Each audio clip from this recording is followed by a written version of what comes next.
అందరికీ నమస్కారం. తెన్నేటి లక్ష్మీస్ కిచెన్కి స్వాగతం.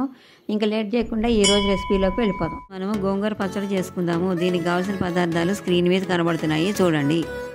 ముందుగా ఒక మందపాటి కళాయి తీసుకొని దాంట్లో నువ్వులను దోరగా కమ్మటి వాసన వచ్చే వరకు వేయించుకోవాలి.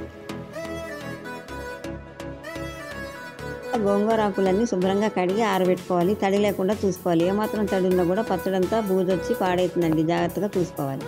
ఒక మందపాటి మూకుడు తీసుకొని దాంట్లో 3 టీ స్పూన్లు ఆయిల్ వేసుకొని ఈ కడిగి ఆరబెట్టుకున్న గోంగూర మొత్తం వేసి తర్వాత మనం తీసుకున్న పచ్చిమిరపకాయలు, చింతపండు కూడా వేసి వేయించాలి. మొత్తం వేగినాక మనకి వీడియోలో చూపించిన విధంగా పేస్ట్లా తయారవుతుంది. ఒక మూకుడు తీసుకొని ముందుగా వలిచి పెట్టుకున్న వెల్లుల్లిపాయలను 2-3 టీ స్పూన్ల ఆయిల్ వేసుకొని లైట్ బ్రౌన్ కలర్ వచ్చే వరకు వేయించుకోవాలి. వేగిన వెల్లుల్లిపాయలు తీసి పక్కన పెట్టుకొని అదే నూనెలో ముందుగా మెంతులు వేసుకోవాలి.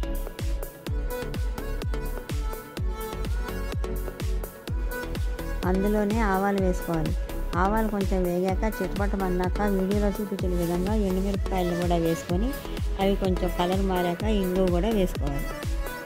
ఆ తర్వాత 2 నిమిషాలు వేయించుకొని చల్లార్చుకోవాలి. ఎండుమిరపకాయలు చల్లారినాక గోంగూరలో వేసిన పచ్చిమిరపకాయలు, చింతపండు, ముందుగా వేయించి పెట్టుకున్న వెల్లుల్లిపాయలు, నువ్వులు, ఉప్పు కూడా యాడ్ చేసి మెత్తడి పొడి చేసుకోవాలి. మగ్గిన గోంగూర ఆకుల్ని ఈ పొడిలో వేసి 2 సార్లు తిప్పుకుంటే గోంగూర పచ్చడి రెడీ. ఈ రెసిపీ మీకు నచ్చినట్లయితే షేర్ చేయండి, లైక్ చేయండి, సబ్స్క్రైబ్ చేయండి. నా కొత్త వీడియోస్ మీ వరకు రావాలంటే బెల్ ఐకాన్ ప్రెస్ చేయండి. మరొక మంచి రెసిపీతో మీ ముందరికి వస్తాను. Thank you.